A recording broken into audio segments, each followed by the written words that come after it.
It is Thursday, March 20th. We just got done with survival skills. It's cold, it's windy, and it's wet. We couldn't get a fire going. We only had a couple minutes after we did our reading. And now the freshmen are out on their field trip. So I'm going to take this time to try to make a fire out here with the things that had previously been collected. Because it's windy, I have a tree. And I drug this piece of wood over, and I want my fire up off the ground, so I'm going to try to build it on these. Other than that, I'm just using what was collected here. So, looking at equipment, looking at this kind of wood, I have a lighter. I know it feels like cheating if you're not using matches or flint and steel, but if I look around my kitchen, my car, I have this. I don't have flint and steel. I don't have matches. So, that's kind of old school. And I don't know if it's necessary. I like this. It gives me string and the lighter. The lighter works as flint and steel. Even when it runs out of juice, it still throws that spark. So, I'm a fan. So let's start by building our log cabin. Alright, so I built this little log cabin out of all the driest wood that I can find. And to sort of start some tinder, everything's wet. So I took this bark, I break it open, because inside is dry wood that will catch a spark and hold it. And that's what we want to use. I'm going to put this on here. I got to make a little pile of tinder that I'm going to put with this stuff, and that's what I'm going to put inside of my log cabin once it's burning brightly. Alright, I got a bunch of dry reeds that were growing nearby. I'm going to kind of twist them onto themselves and then twist it. Alright, make kind of looks a little bit like a rope. We have these that, I don't know what they are, some kind of water reed. They tear apart really easily, and they're nice and dry inside. They almost have some sort of resin. They'll probably burn, probably not as well as pine resin, but we'll see once we get the fire roaring. If you have a thick piece of wood like this, it's really wet. But just like firewood, it's dry inside. What you want is a decent knife.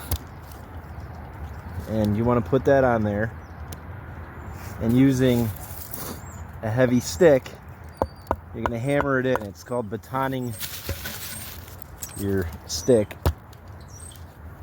And batoning the knife, I mean. I'm going to flip this thing around because it's too roughed up now. You go right down the middle.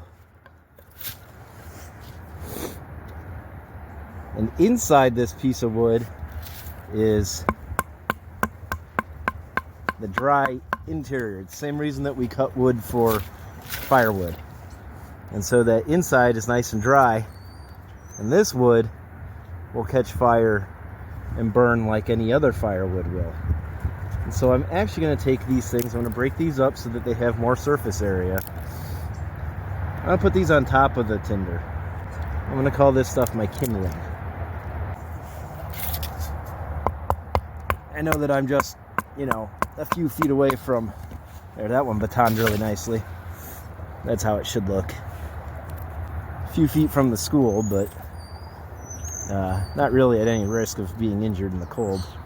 It's still miserable, and I don't really want to be out here much longer. And so what we're going to do here is just create these shavings.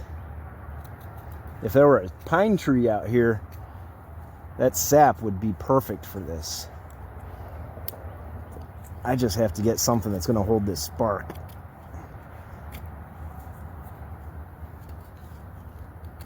And this piece of wood just might be what I need.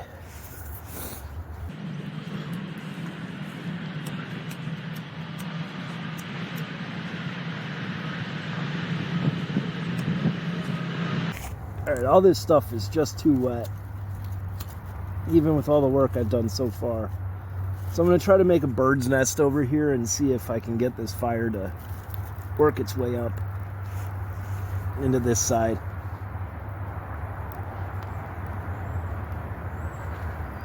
It does feel warm. I mean, it's nice to have a little fire, but I know that this isn't gonna get everything going.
The fire down. It's blowing smoke everywhere. But once it gets down inside of that cabin, everything's going to catch. And even with that strong wind now, it's going to make it better instead of putting it out.